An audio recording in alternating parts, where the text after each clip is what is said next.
Hello everyone, स्वागत है आपका अपने channel Maruti the exam warrior में। मैं हूं नेहा और आज हम यहां पर सेक्शन 11 से आगे कंटिन्यू करेंगे। पीछे के आप मेरे 2 लेक्चर्स देख सकते हैं, जिसमें हमने सेक्शन 10 तक कंप्लीट कर दिया है। जो हमारी ये सीरीज है ये सिर्फ प्री पॉइंट ऑफ व्यू से है, क्योंकि आपको पता है कि अभी नोटिफिकेशन आउट हुआ है किसका, यूपी एपीओ का। ठीक है, तो ये उसके हिसाब से क्लासेस पढ़ाई जा रही है। सेक्शन 11 हमारा कहता है कि जब अधिकार या रूढ़ी क्या है, प्रश्नगत है, जब उसके बारे में कोई क्वेश्चन हो रहा है तब रेलेवेंट तथ्य क्या होंगे, है ना। तो अब यहाँ पर देखिए जो क्वेश्चन आता है वो सिर्फ यही पूछा जाता है कि अधिकार और रूढ़ी के अस्तित्व के बारे में रेलेवेंसी कहाँ बताई गई है। तो आपको आना चाहिए कि सेक्शन 11 में, इससे ज्यादा यहाँ से क्वेश्चन नहीं पूछा जाता है। नेक्स्ट क्वेश्चन जो है, जो मैं बस बोल रही हूँ, अगर आपने उतना भी याद कर लिया तो प्री में आपके 100% क्वेश्चन करेक्ट हो जाएंगे। मन की कोई भी दशा, जैसे ये आपको याद होने चाहिए, जैसे आश्रय, ज्ञान, सद्भाव, उपेक्षा, उतावलापन और किसी विशिष्ट व्यक्ति के प्रति वैमनस्य या सदिच्छा दर्शित करने वाले, है ना, या शरीर की या शारीरिक संवेदना की किसी दशा का अस्तित्व दर्शित करने वाले तथ्य तब सुसंगत है जब किसी ऐसी मन की या शरीर की या शारीरिक संवेदना की किसी ऐसी दशा का अस्तित्व विवादक या सुसंगत हो। मतलब यह कह रहा है कि जब किसी व्यक्ति के मन की, शरीर की या फिर शारीरिक जो दशा है उसका अस्तित्व क्या हो, विवादक या सुसंगत हो, तब जो ये आश्रय, ज्ञान, सद्भाव, उपेक्षा, ये सब चीजें हैं, तो ये दर्शित करने वाले तथ्य भी क्या होंगे, रेलेवेंट होंगे, है ना। इसके यहाँ पर 2 स्पष्टीकरण है, दोनों स्पष्टीकरण से क्वेश्चन पूछा जाता है और इसके जो उदाहरण यहाँ दिए हुए ना, इलस्ट्रेशन या दृष्टांत, उनसे भी क्वेश्चंस बनते हैं, तो वो हमें पढ़ने हैं। पहला जो स्पष्टीकरण है वो कहता है, जो तथ्य इस नाते सुसंगत है कि वह मन की सुसंगत दशा के अस्तित्व को दर्शित करता है, उससे दर्शित होना ही चाहिए कि मन की दशा साधारणता नहीं अपितु प्रश्नगत विशिष्ट विषय के बारे में अस्तित्व में हो। मतलब सीधे से वो कहना चाह रहा है किसी व्यक्ति की साधारण दशा यहाँ रेलेवेंट नहीं है, यहाँ पर क्या है, उसकी विशिष्ट दशा के बारे में अगर कुछ क्वेश्चन है तो वो उसके अस्तित्व के बारे में ही जो फैक्ट होंगे वो ही रेलेवेंट होंगे। अब यहाँ पर दृष्टांत दूसरा कहता है, स्पष्टीकरण, कि अगर कोई व्यक्ति क्या है, पूर्व में दोष सिद्ध है, तो ये तथ्य भी क्या होगा, यहाँ पर रेलेवेंट हो जाएगा। तो दोनों स्पष्टीकरण आपको पता होने चाहिए। अब इसके दृष्टांत देख लेते हैं हम। पहला है कि कौ चुराया हुआ माल यह जानते हुए कि वो चुराया हुआ है प्राप्त करने का अभियुक्त है। मतलब ए ने एक माल चुराया है कि वह क्या है, पहले से ही चुरा हुआ माल उसने चुराया है, ठीक है, उसका वो अभियुक्त है और साबित कर दिया जाता है कि उसके कब्जे में कोई विशिष्ट चुराई हुई चीज थी। यह कि तथ्य उसी समय उसके कब्जे में कई अन्य चुराई हुई चीजें थी, यह दर्शित करने की प्रवृत्ति रखने वाला होने के नाते सुसंगत है। मतलब वो देखिए क्या कहना चाह रहे हैं, यहाँ पर क्या है, वो माल जानते हुए, मतलब क्या है, उसके नॉलेज में है, ज्ञान है उसे। और हमने पढ़ा था, क्या पढ़ा था, कि जो उसके ज्ञान की चीजें हैं, आश्रय है, ये सब चीजें क्या मन की दशा को प्रकट करती हैं, तो ऐसे फैक्ट क्या होंगे, ये रेलेवेंट होंगे। तो ये इस नाते क्या हो गया, क्योंकि जो नॉलेज है ये रेलेवेंट हो जाएगा फैक्ट।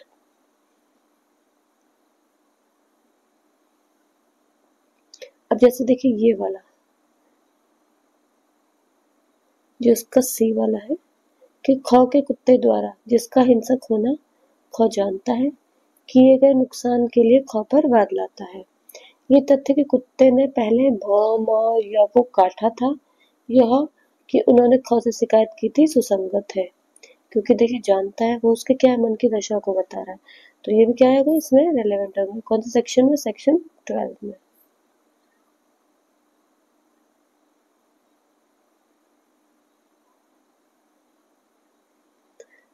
और देखते हैं जो इसमें इम्पोर्टेंट है, जो आए हुए है ना।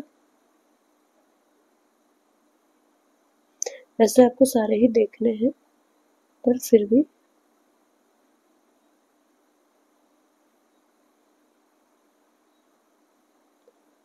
यहाँ पर वैसे इस वाले सेक्शन में काफी सारे क्या है? देखिए लास्ट के दो बहुत इंपॉर्टेंट है। पहला है कि क साश सन द्वारा आसन द्वारा ख की मृत्यु करने के कारण ख की हत्या के लिए विचारित है। यह तथ्य कि ख ने अन्य अवसरों पर ख को आसन किया था, मतलब उसको मारने की कोशिश की थी, हमला किया था, और ख को ख पर आसन करने का आशय दर्शित करने के नाते सुसंगत है। यह तथ्य कि क लोगों पर उसकी हत्या करने के आशय से आसन करने का अभ्यासी है, विसंगत है। देखिए हमें क्या पता था उसका एक्सप्लेनेशन सेकंड में, फर्स्ट में, कि विशिष्ट परिस्थितियों के मामले में ही सुसंगत होंगे। तो वो पहले से लोगों को मारने का अभ्यासी हैबिचुअल है या नहीं है, ये बातें इसके मैटर पे लागू नहीं होंगी, तो ये सब क्या हो जाएंगे? इररेलेवेंट हो जाएंगे। ऐसे जो नेक्स्ट है वो है कि क किसी अपराध के लिए विचारण किया जाता है। यह तथ्य कि उसने कोई बात कही जिससे उस पर विशिष्ट अपराध करने का आशय उपदर्शित होता है, सुसंगत है। ठीक है, विशिष्ट तथ्य के बारे में है तो सुसंगत है। यह तथ्य कि उसने कोई बात कही जिससे उस प्रकार के अपराध करने की उसकी साधारण प्रवृत्ति उपदर्शित होती है, विसंगत है। मतलब अगर जनरल बात करेंगे तब ये इरेलीवेंट हो जाएगा, पर अगर विशिष्ट मामले की है तभी ये रेलेवेंट होगा। ये क्वेश्चंस आए हुए हैं एग्जाम में। अब हम सेक्शन यहाँ देखते हैं, सेक्शन 13। यह कार्य आकस्मिक या साक्ष्य था। इस प्रश्न में प्रकाश डालने वाले तथ्य, ठीक है, ये कब रेलेवेंट होंगे ये हम देखेंगे कि जबकि प्रश्न यह है कि कार्य आकस्मिक या साक्ष्य था, मतलब एक्सीडेंटल कोई कार्य था या फिर आपने इंटेंशन के साथ किया था या किसी विशिष्ट ज्ञान या आशय से किया गया था, तब यह तथ्य कि ऐसे कार्य समरूप घटनाओं की आवली का भाग था जिसमें हर एक घटना के साथ वह कार्य करने वाला व्यक्ति क्या था? संपृक्त था, सुसंगत है। मतलब एक तो जो एक्ट है वो एक सीरीज में होना चाहिए, है ना, एक्ट ऑफ सीरीज होना चाहिए, और एक ही पर्सन हर उस काम में होना चाहिए, इस वाले में भी, इसमें भी, इसमें भी, और ये सब एक एक्ट ऑफ सीरीज होने चाहिए, एक ही कार्य आवली का भाग होना चाहिए। तब अगर ये प्रश्न आए कि कोई कार्य दुर्घटना से हुआ है ना, आकस्मिक हुआ है, आश्रय हुआ है, ज्ञान से करा है, आश्रय से करा है, तब अगर ये प्रश्न आए तो हमें ये देखना है कि एक एक्ट ऑफ सीरीज है और हर बार एक ही पर्सन है क्या। जैसे एक यहाँ पर दृष्टांत है, उसे हम देखते हैं कि क पर यह अभियोग है कि उसने अपने गृह के बीमे का धन अभिप्राप्त करने के लिए उसे जला दिया। मतलब ए के पास एक घर है, इसने उसे जला दिया। यह तथ्य कि कई ग्रहों में एक के पश्चात दूसरे में रहा, जिसमें हर एक का उसने बीमा कराया। मतलब इसने क्या करा, इसको जलाया, इससे पहले भी इसने 2-3 अपने घर जला दिए और सबका बीमा कराया हुआ था। ठीक है, फिर कि जिसमें से हर एक में आग लगी और जिन अग्निकांडों में से हर एक के उपरांत इन्हें भिन्न बीमा कंपनी से बीमा धन मिला है। इस नाते ये सब क्या रेलेवेंट है और ये दर्शित करते हैं कि ये जो अग्निकांड है आकस्मिक नहीं थे।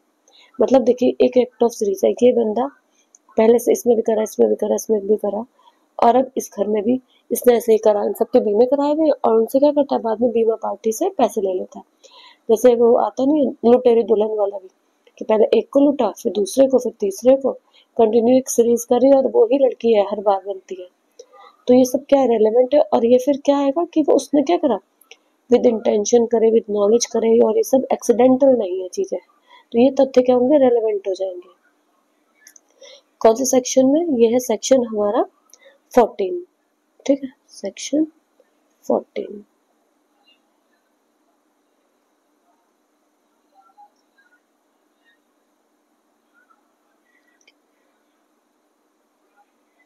अब नेक्स्ट देखते हैं हम, अब है हमारा सेक्शन 14। 14 क्या बात करता है, सॉरी अच्छा वो 13 था। ठीक है, अब 14 क्या बात करता है, ये कहता है जबकि प्रश्न यह है कि क्या कोई विशिष्ट कार्य किया गया था, तब कारभार के ऐसे किसी भी अनुक्रम का अस्तित्व जिसके अनुसार वह कार्य कि वह कार्य क्या है, संभवतः किया जाता, सुसंगत तथ्य है। मतलब अगर कोई भी काम उसके कोर्स ऑफ बिजनेस में, मतलब कारोबार के अनुक्रम में किया जाता है, तो क्या माना जाएगा कि वो भी क्या है, रेलेवेंट फैक्ट्स है सेक्शन 14 में। जैसे कि देखिए एक दृष्टांत है यहाँ पर कि प्रश्न यह है कि क्या एक विशिष्ट पत्र प्रेषित किया गया था। ये तथ्य कि कारोबार का यह साधारण उपक्रम था कि वे सभी पत्र जो किसी खास स्थान में रख दिए जाते थे, डाक में डाले जाने के लिए ले जाए जाते थे, और वह पत्र उस स्थान में रख दिया गया था, सुसंगत है।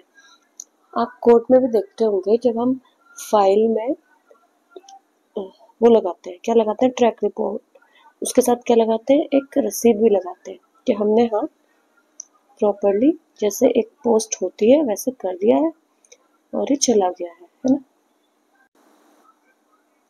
तो कोर्ट क्या है, उस जब देखती है वो चीजें, ट्रैक रिपोर्ट देखती है, उस रिसिप्ट को देखती है, तो मान लेती है रेलेवेंट है और जो समन है या फिर जो भी रजिस्टर की गई है वो पहुंच गई है, चली गई है ना। यही चीजें बता रहा है, बस ये इसकी रेलेवेंसी बता रहा है कि ये रेलेवेंट है तथ्य। और कौन से सेक्शन में, सेक्शन 14 में। आई होप आपको समझ में आ रहा हो। यहाँ से बहुत नॉर्मल क्वेश्चन बनते हैं, हेडिंग बेस्ड क्वेश्चन ही यहाँ से ज्यादातर बनते हैं, पर वो जो मन वाला बताया था उसके अंदर से भी पूछा जाता है। उसमें जो शब्द थे ना, उसमें वो दे देगा कि ये वाला है या नहीं है, तो आपको जितना भी वो आशय, ज्ञान, सद्भावना, सदिच्छा, ये सब जितना भी था आपको सब याद होना चाहिए।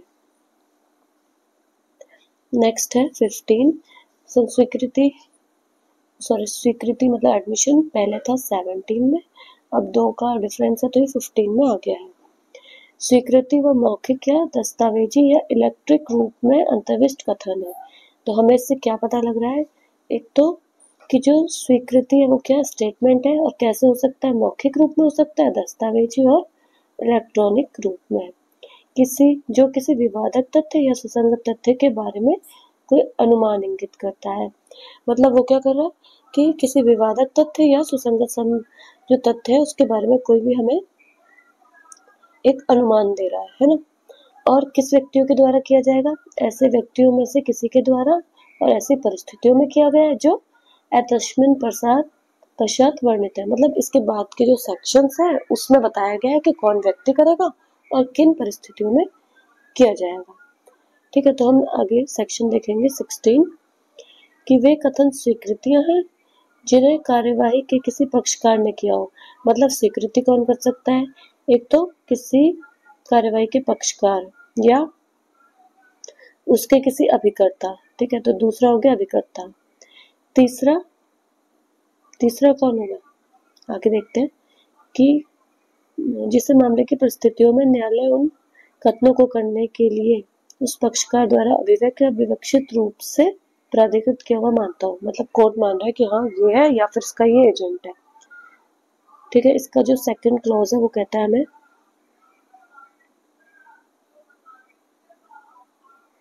कि वाद के ऐसे पक्षकारों द्वारा जो प्रातिनिधिक हैसियत से वाद ला सकते हैं।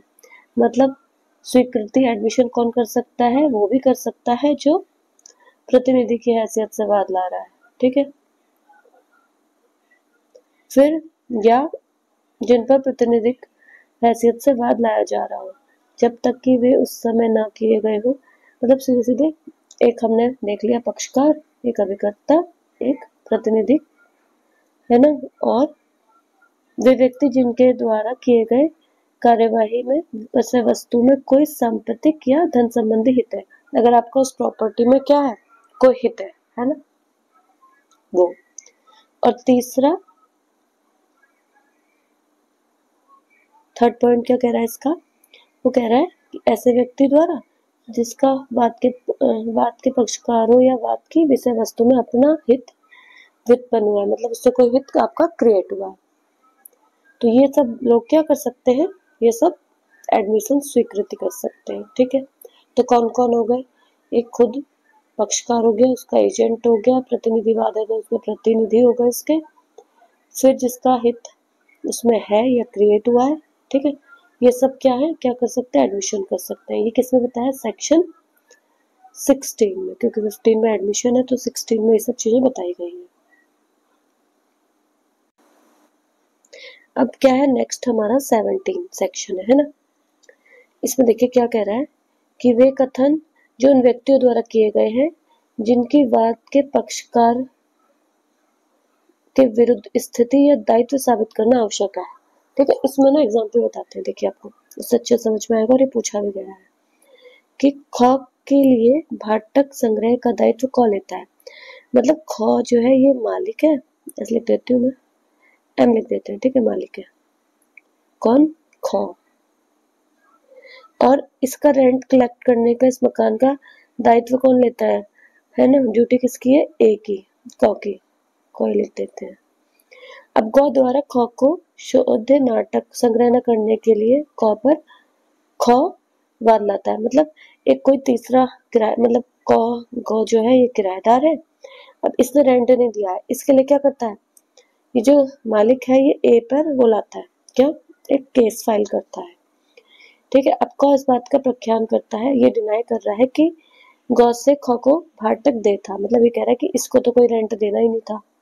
बट अगर एक ग ये कह दे कि हाँ मेरे को तो रेंट भ को देना था, तो ये क्या है, इसके विरुद्ध क्या हो जाएगा, एक कथन हो जाएगा, एडमिशन हो जाएगा। ठीक है, तो ये क्या है, क के विरुद्ध रेलेवेंट फैक्ट हो जाएगा, इसके द्वारा कही गई बातें इसके पक्ष में किसके विरुद्ध हो जाएंगे, क के।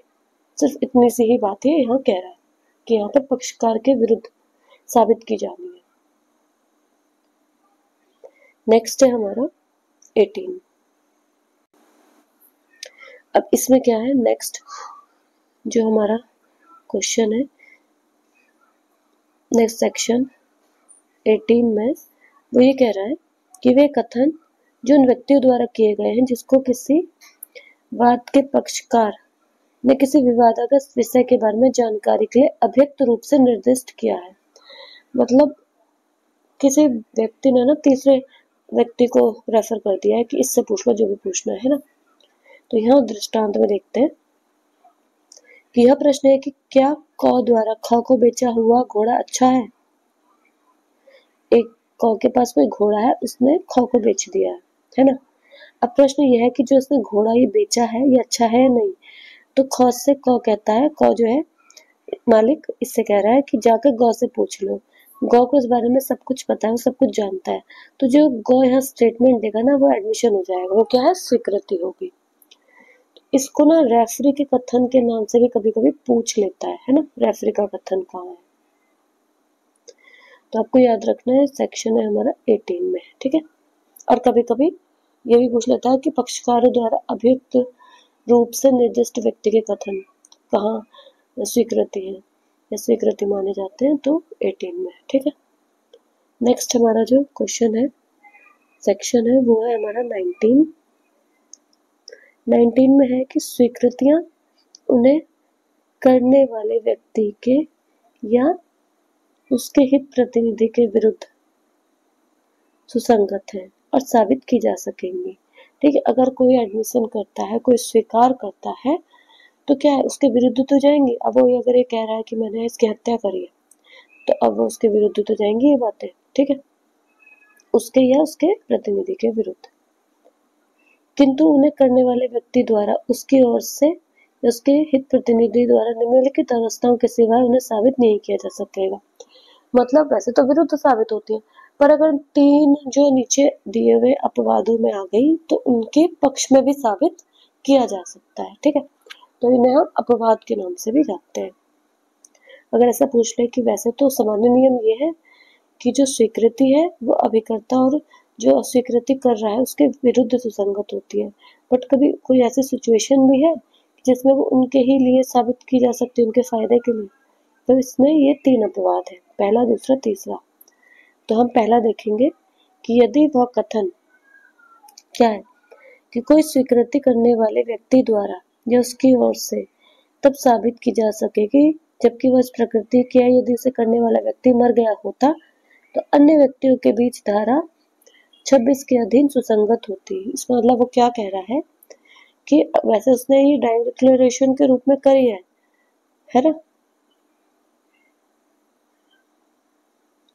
पर अगर मृत्यु ना हो,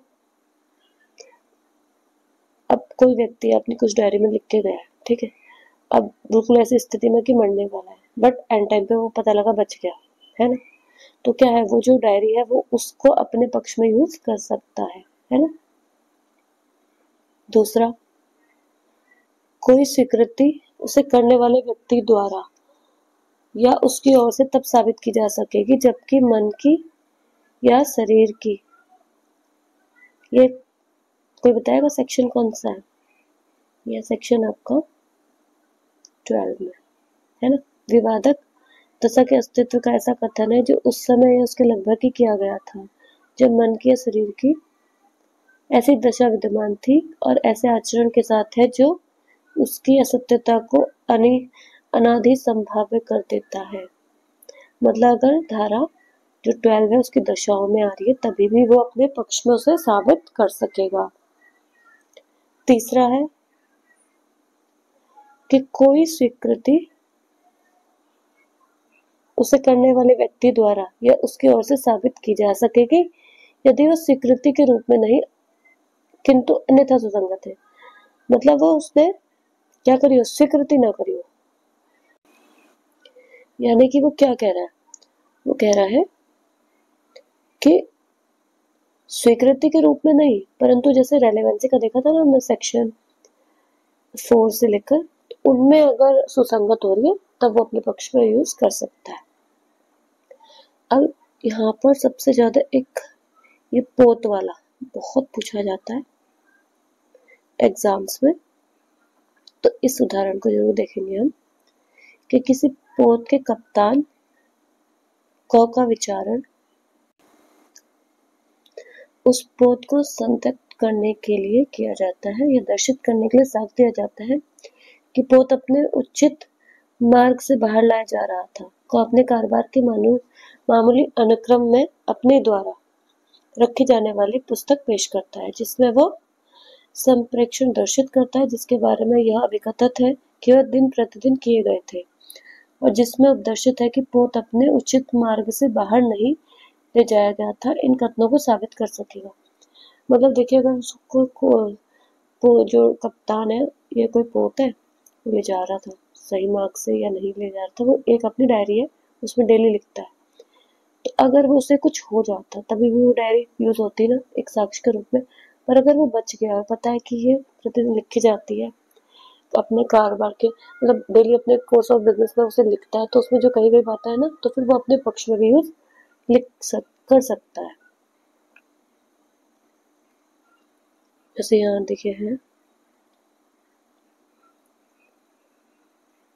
कि इन कथनों को साबित कर सकेगा क्योंकि अगर उसकी मृत्यु हो गई, अगर वो मर गया होता तो भी तो ये धारा 26 पुरानी वाली में 32 के अधीन बुरा हो जाते हैं ना।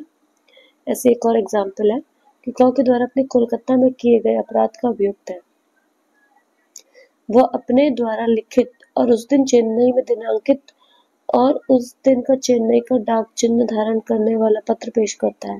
देखिए, ये ना एक और जगह जा रहा है, कहाँ जा रहा है कि मर्डर हुआ दिल्ली में और वो अपने आप को प्रदर्शित कर रहा है कहाँ, लखनऊ में। तो ये कौन सा था, प्ले ऑफ अलगा है, ये 11 में पहले था, अब 9 में है, याद रखना। तो पत्र की तारीख में यह कथन गया है, तो क्या है, क्योंकि अगर उसकी मृत्यु हो गई होती तभी भी तो ये सब चीजें क्या होती, डाइंग डिक्लेरेशन में मृत्युकालीन कथन के रूप में क्या होती, रेलेवेंट हो जाती और एडमिसिबल होती। तो अगर वो जिंदा है तो वे सब रेलेवेंट होंगी। थोड़ा सा मेरी तबीयत खराब है जिसकी वजह से मेरे को बार बार प्रॉब्लम हो रही है और आप देख भी होंगे कि स्टॉप करना पड़ रहा है मुझे, इसलिए हम यहाँ 10 ही सेक्शन करेंगे। आगे जो वीडियो होगी और लंबी कोशिश करेंगे, बस थोड़ा तबीयत ठीक हो जाए। लास्ट सेक्शन करते हैं आज का 20 है कि किसी दस्तावेज के अंतर्वस्तु के बारे में मौखिक स्वीकृतियां तब तक सुसंगत नहीं होती हैं। हमेशा याद रखना, दस्तावेज को हमेशा दस्तावेज द्वारा ही साबित किया जाता है। अगर आप किसी भी कोई भी डॉक्यूमेंट के आप कंटेंट को कोर्ट में प्रूफ कर रहे हैं ना, तो आपको दस्तावेज से ही करना पड़ेगा। स्वीकृति से कब कर सकते हैं, जब ऐसे दस्तावेज के अंतर्वस्तु को द्वितीय साक्ष्य देने के लिए वह तस्मिन पश्चात दिए गए नियमों के अधीन हकदार है, या जब पेश किए गए दस्तावेजों का असली होना प्रश्नगत ना हो। मतलब कि अगर व्यक्ति सेकेंडरी एविडेंस देने का राइट रखता है या फिर दस्तावेज की जेन्युइननेस का प्रश्न है, तब मौखिक स्वीकृतियां सुसंगत होती है। ठीक है, इस वीडियो में इतना ही, मिलते हैं नेक्स्ट वीडियो में जल्दी।